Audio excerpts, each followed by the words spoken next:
Lord, we stand for you. So Lord, we ask that we would be able to stand with you. In your name, amen. You can be seated. Well, if I haven't met you yet, my name is Jason. I get to be the campus pastor here, and I'm excited. We're going to look at 2 Corinthians chapter 11, verse 30, and then we're going to go down to 2 Corinthians chapter 12, and we're going to read the first 10 verses. So I recognize that there's a little bit of moving around, but we're going to do that today. 2 Corinthians chapter 11, verse 30 says, "If I must boast, I will boast of the things that show my weakness." Now, I confess right here that when I boast, I don't always get to be like Paul. I would love to be the one who boasts in my weakness, but far more often I'm like, "Hey girl, did you see how cool that was?" to my wife. Hey, I'll tell my wife, like, "Did you see how that was?" I often boast in the things that I think make me strong. So let's look at what Paul means. In 2 Corinthians chapter 12, verse 1, he continues, "I must go on boasting. Though there is nothing to be gained by it, I will go on to visions and revelations of the Lord. I know a man in Christ who 14 years ago was caught up to the third heaven. Whether in the body or out of the body, I do not know, but God knows. I know that this man was caught up into paradise. Whether in the body or out of the body, I do not know, but God knows. He heard things that cannot be told, which man may not utter. On behalf of this man, I will boast. But on my own behalf, I will not boast except of my weaknesses. Though if I should wish to boast, I would not be a fool, for I would be speaking the truth.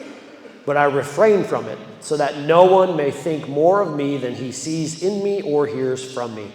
So to keep me from becoming conceited because of the surpassing greatness of the revelations, a thorn was given to me in the flesh, a messenger of Satan to harass me and to keep me from becoming conceited. 3 times I pleaded with the Lord about this, that it should leave me.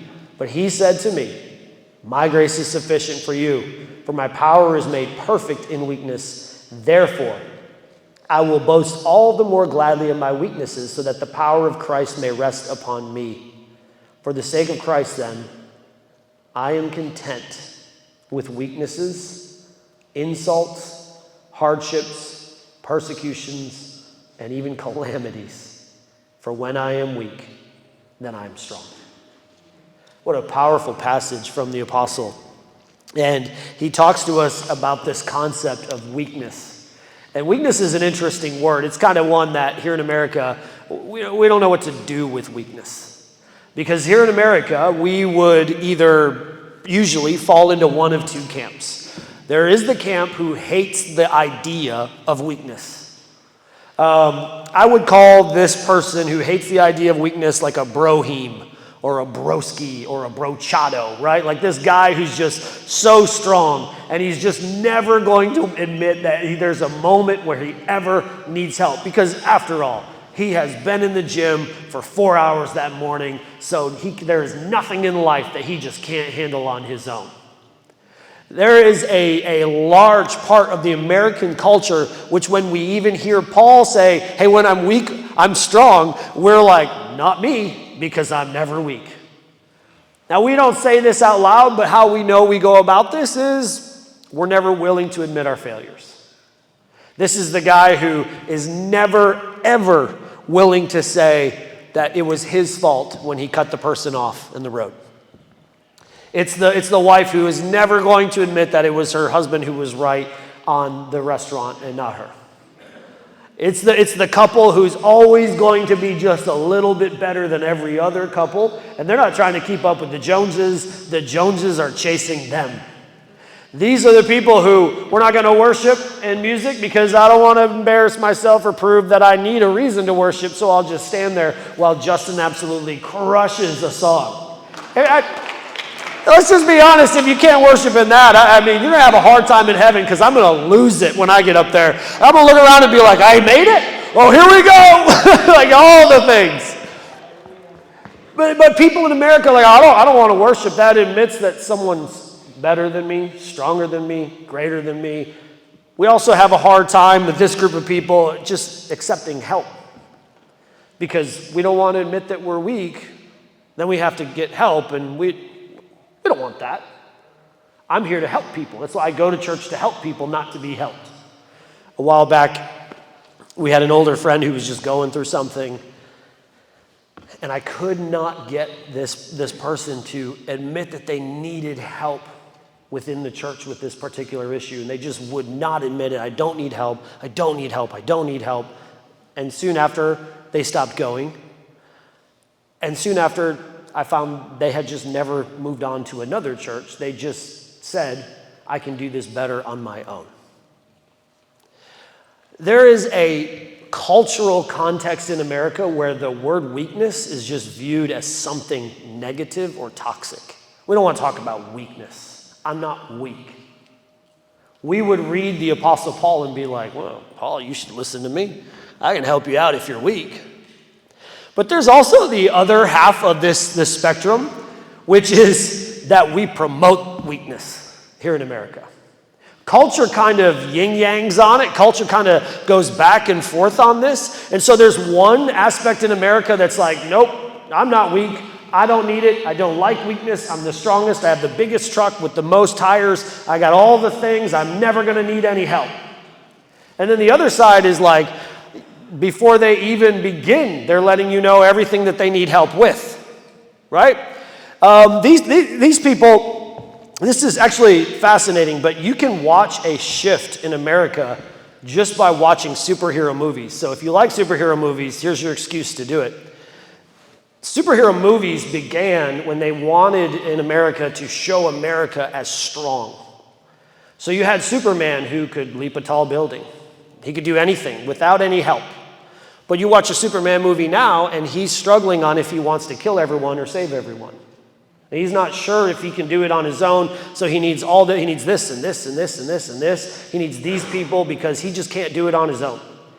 Superhero movies now have changed, so to the point of every superhero either has a major flaw and a dark side, or they're just not able to do things without somebody unexpected helping them. Because the American culture has turned away from trying to present strength as a good thing to now American culture looks at strength as toxic and bad. This is why, to be honest, more young men now are becoming conservative in their political beliefs. They're becoming more stoic in their way of thinking. And the reason is because America has pushed them into a corner and said, any type of strength you show as a man is toxic. So therefore, you cannot be strong as a man. And so the American young man now is like resisting and fighting this. So you have more stoic, conservative young men than at any point in history because we've been told, or not we, the younger generation below me, I like to include myself in that, but I'm too old for that now, has been told that they're evil and bad when they lift weights. So you have these two very polar, opposite views on strength. But Paul is not talking about the word softness, because that's where we view weakness in America. We view weakness in America the same way we view the word softness. Paul is not talking about being soft. After all, this is Paul, who in chapter 11, if we were to read the entire chapter, he lists out all the things that he went through. Paul was beaten by rods 3 times. He was also whipped 5 times, 39 lashes each. Now, most people believe that the reason they stopped at 39 is because 40 kills a grown man. So they were like, you know what, we're going to go ahead and just let you live, but just barely. He also was stoned by rocks being thrown at him. They pulled him out of his city and chucked rocks at his head until he either passed out or very nearly died. In fact, a lot of scholars believe that when Paul talked in chapter 12 about 14 years ago, I was caught up in this vision and this revelation. I don't know if I was in the body or not. A lot of scholars believe the reason he didn't know is because it was right then. It was as rocks were slamming into him and he was laying there almost dead outside of the city, and he got to see these revelations that Jesus gave him of like, hey, this is why you should keep on going. Paul was shipwrecked. Now, I kind of think that I'm pretty tough. You know, I don't cry too much when I stub my toe. I don't get too offended if I only get 23 likes instead of 24 on my Facebook post. I like to think I'm pretty tough. I've never been shipwrecked. I also, Paul gets shipwrecked. It's amazing. He gets out, he goes up on shore, he tries to start a fire to help everybody else, and a snake bites him in the hand. He just shakes the snake right into the fire and just keeps going about his day. Now, that is not a man who is soft. So the American culture is so confused. I'm like, Paul, why are you saying when you're weak, you're strong? We don't understand it because we view weakness as you're too soft to continue on. But Paul's not saying when I'm soft, I'm strong. This is not Paul being petty and saying, you guys offended me, so I'm going to write a book, and you're going to be immortalized forever as the people who offended me. He's not being soft. He's saying, when I'm weak, I'm strong. What Paul is getting at is this concept that Jesus is the only one who can make us truly strong. That Jesus is the one who gives us true strength. What Paul is saying is the only time I'm aware of how much strength God actually has is when I'm at the end of mine. And when I fall to the end of my strength, I begin to realize how truly strong God is. It is Jesus who makes us strong. On our own, we cannot do the things he asks us to do. But point number one in your listening guide, with him you can do whatever God asks you to do. You can do whatever God asks you to do. Paul is saying, hey, listen, church, there is no way I could have possibly survived all the things that I went through unless Jesus went through it with me. That's when you understand true strength. True strength is not just this ability to kind of on your own with no help, no church, nobody, just get through the hard times. True strength is when you realize I'm at the end of my rope and I need him to hold on to me. I need him to carry me. I need him to walk with me because I cannot walk on my own. This is where Paul is. Paul's saying to the church, yeah, I don't appear as strong as these super apostles that you keep talking to me about. So what's going on in this book that Paul writes is there's these group of apostles, and these apostles have impressed people into following them. And they have impressed them with their talent, their skills, their charisma. They've impressed them with their special signs, their visions, all of these things. And they've impressed them. And these people now are following him, these apostles, and they're turning away from God. And these super apostles are pulling them away. And they're doing it by being impressive. And they're doing it by always being the smartest person in the room. But the truth is, when Jesus makes us strong, we can do whatever it takes. We can do whatever it takes. It is Jesus that is enabling Paul to say, hey, look, I've gone through all of these storms, all of these tragedies, all of these hardships, all of these hard times. And if I'm honest, guys, maybe these super apostles are impressive enough that they can go through these hard times without Jesus. I'm not. This is what Paul is saying to them. And some of you face today also, you face incredible, overwhelming odds. Some of you came in today being like, I don't know if I can do this. Now you may be, hey, I don't know if I can do this because you have family members who are sick. And you're just kind of at that point where you're like, I don't know. I don't know if I can continue to move on while doing all of the things I'm being asked to do. Some of you face overwhelming odds in raising that kid who's just slowly turning his back against you and following all the cultural trends instead of Christ's trends. Some of you right now, you're feeling like, I don't know if I can do this in my marriage any longer. We used to have this thing that was just awesome, and now it feels like we're two different people, and I just don't know if I can do it. When Jesus makes you strong, you can do these things. You can do them. When Jesus gives you strength, the odds are not against you. Some of us, for our parenting, we're like trying to build with the Bible into our family, and every time we crack it open, our kids are like, "Oh, time to go." And you're like, I don't know if I can do this. I don't want to have a fight every family dinner just to pray. But Jesus is with you.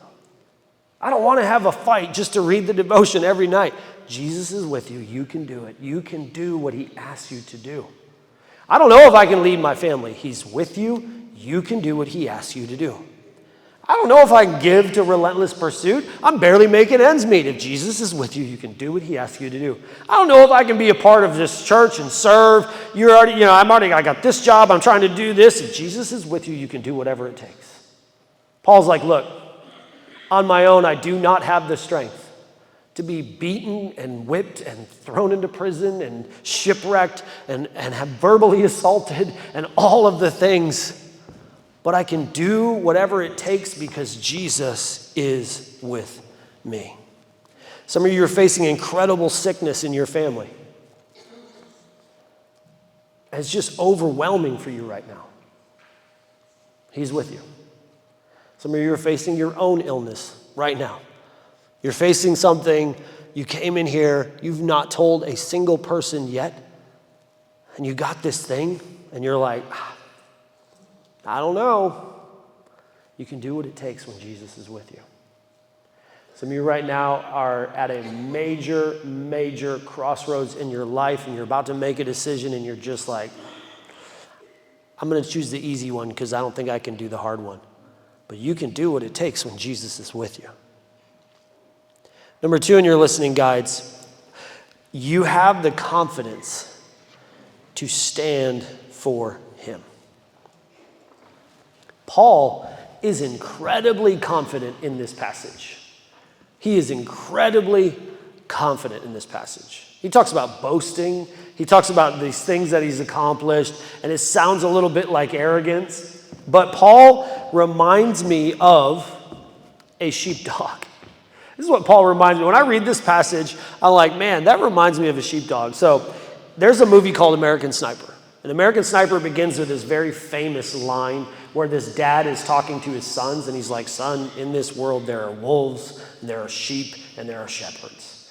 And we understand that. But what we as Christians understand is that Jesus is the shepherd. We follow him. But he asks us sometimes to do things that are incredibly difficult for him because he's with us. And so he asks us sometimes to defend flocks. He asks us sometimes to defend the church. Now, there's something really interesting about sheepdogs and wolves. They both bite sheep. They just do it for entirely different reasons. A wolf bites a sheep to kill it. A sheepdog bites a sheep to get it into the herd and move it into the herd so that the herd goes where the shepherd wants it to go. Both of them chase sheep. A wolf will chase a flock of sheep, but it will do it because it wants to distract them and divide them and figure out who's the weakest and then devour them. But a sheepdog will chase sheep because they're not going in the direction the shepherd wants them to go. A sheepdog will do similar things to a wolf, but for an entirely different reason. Recently in Decatur, Georgia, there was a pack of coyotes that attacked a flock of sheep. And they had a sheepdog that was there. The sheepdog fought the coyotes. And there was, when the shepherd arrived, there was 8 coyotes that this sheepdog had killed out of 11. But the shepherd said when he arrived, suddenly the sheepdog became even more bold, and it actually jumped out of the fence and took off and disappeared. And for days, the shepherd thought that his dog had been killed by these coyotes. What he found out was that the sheepdog had been individually chasing down the coyotes and dispatching of them. So over the next 2 days, it killed 3 more of these coyotes. At some point, it faced an entire pack of these coyotes, and they injured it. And it had serious wounds, and it had still continued on, and it had killed every one of the coyotes that attacked the sheep. But because it was so loyal, it knew it had to come back, but it didn't want the other coyotes to track its trail of blood. So it had been hiding in a chicken coop because the smell of chickens was masking the smell of its own blood. The sheepdog was so loyal to the shepherd and to the sheep that despite overwhelming odds, it did everything and anything that it could. And it was able to have the confidence to stand against an entire pack of coyotes. Now, some of you today face incredible odds. You feel like you're being bombarded in every direction. Some of us, we face temptation and we just feel like it's just too much. Some of us have been lied to, lied about. Some of us have been knocked down. Some of us have been run over. Some of us feel like, man, I'm just going through a ringer right now. Some of us just think, I don't know if I can stand anymore. I'm the only one at my job who actually believes in Jesus. I'm the only one who's doing this. I'm the only one in my family. I'm the only one. You can have the confidence to stand for him despite anything because you have the shepherd with you. If you read the entire passage, you'll find out, chapters 11 and 12, these super apostles are very impressive, but they're really wolves in sheep's clothing. They're really doing what they do so they can divide the churches, so they can financially gain from the churches. And if all the churches are united, well, that doesn't do them any good. I was thinking about that because more and more I see more and more Christians turning to Instagram and TikTok for spiritual advice rather than going to a church. Because I like the way he or she says that. Oh, I like how influential. I like their setup. They got a really cool setup. They wear the coolest hats and they sit down and they got a microphone in their face and they're talking really casual. It's so cool. I don't need to go to church because they're so cool. There's a lot of yes. While they're talking, you know what I'm talking about? The guy, the TikToker's talking and the other person who's interviewing he's like, yes. I'm like, stop breathing in the mic. Chill. But it's so convincing. So many Christians now, entire theology is based off of somebody they've never met who lives in another city, who has no interest in them as a flock. They only care if they can gain followers and thus finances through them. Do not get your theology from somebody who doesn't even attend a church. They are a wolf in sheep's clothing. They are attempting to divide. They bite. They make noise. They chase. Why? Because they are like the wolf that is trying to separate you from the flock so they can gain financially off of you. If they don't bother to attend a church, they don't deserve your like, follow, subscribe, and share. We need shepherds who are a part of the church. Shepherds who smell like sheep. It's not enough. We're just going to preach for a little minute. I know we try to be, but we're going to preach for a minute. You've been here a month. We might as well let everybody. If they don't have the courtesy and the humility of listening to a shepherd, why do you trust them as the shepherd? If they don't have the courtesy of uniting, if they use a national crisis to divide you from your church, they are not a sheepdog, they are a wolf. If their number one advice to you is stop going to your church and instead subscribe to me, they are not a sheepdog, they are a wolf. Because Paul is continually uniting the flock. He's continually uniting the churches in Corinth and pulling them together while the super apostles are trying to pull them apart. So they're both correcting the flock, they're both biting at the flock, but one is doing it to pull together and to unite, and the other is to divide from their shepherd. Paul is like this sheepdog. He's wounded, he's scarred, he's beat up, he's got a little bit of blood on him. And he's like, hey, but you know what? I'm with the shepherd. Now, this is not unique to Paul, and it's not unique to us. St. Augustine was an early church leader. He said there are wolves within and sheep without. This has been going on for centuries.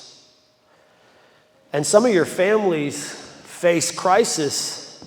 And some of us in this room, we are getting worn out of facing every issue. You can't figure out how many of you have 17 subscriptions and you can't figure out which one your kid is allowed to watch?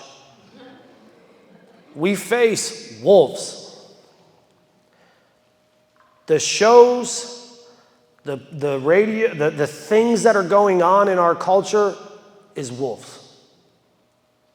They attempt to pull your children from you. You got to be so careful about any movie, any show, any cartoon, any Broadway musical when its main goal is to point out that the parents are always wrong and everybody else who's against the parents is good. There's no right or wrong in our culture anymore, and we have to be careful. I know we love shows, we love music, we love these things, but you are like the sheepdog of your family. Do not allow your child just open access to Netflix. Do not allow your family just open access, yes, to even Disney. Do not allow your child just open access. Why? Because there are people who are trying to pull them away from the shepherd and the family and the flock, and they're wolves. And I know it's difficult to face up to these things and be like, look, we as a family are not going to watch these things. But you can do it because you stand with the shepherd. When you stand for the shepherd, you stand with the shepherd. This is where a sheepdog gets its confidence. A sheepdog on its own does not have confidence in its own self. The sheepdog has confidence that the shepherd is with him. How do we know this? Psalm 23, your rod and your staff, they comfort me. How do they comfort me? We know what the shepherd can do with them. We stand for Christ, but we need to understand that when we stand for Christ, we stand with Christ. One of the coolest stories in all of the Bible is the story of Stephen, which Paul would have witnessed, but from the other side. See, Paul began his ministry by hunting down Christians and killing them. One of those Christians that he hunted and caused to be killed was a man named Stephen. Stephen does something so fascinating. Stephen is being stoned to death. The enemies have gathered around him. They've decided that he's a heretic, and they're throwing rocks at him. And as he falls to his knees, Stephen says something incredibly profound. Stephen says, I see the heavens opened and the Son of Man standing on the right hand of the throne of God. Now, why is that profound? Well, because in the rest of the New Testament, anytime Jesus is mentioned as the Son of Man, he's mentioned as seated at the right hand of the throne of God. But when Stephen fell to his knees, Jesus stood to his feet. And I want to encourage you today, this is not the most profound sermon, but I want to encourage you today that when you stand for Jesus, you stand with him. And you're about to go into the holiday season where you're gonna have fights over everything, and you're gonna try to stand for Jesus during Thanksgiving meal. You don't just stand for him, you stand with him. You're going into the end of the year, and there's going to be all of these things coming out. There's going to be all this stuff in the new year. You don't just stand for Jesus, you stand with Jesus. The shepherd stands with you. So you have true strength, not because you're some overwhelmingly impressive human. Paul said, on my own, I can do no good thing. But we stand with the shepherd when we stand for the shepherd. So we have the strength to witness to the coworker who has called us a heretic for as long as they've known us. We can invite them to a Christmas Eve service even though they've said everything under the sun about us. We have the strength to attempt to do good things and to lead our families, even though our spouse always has called us a hypocrite, and we failed and we failed and we've tried and we've tried and we've tried, but we have the strength to stand up and try one more time for him. You stand with the shepherd when you stand for the shepherd.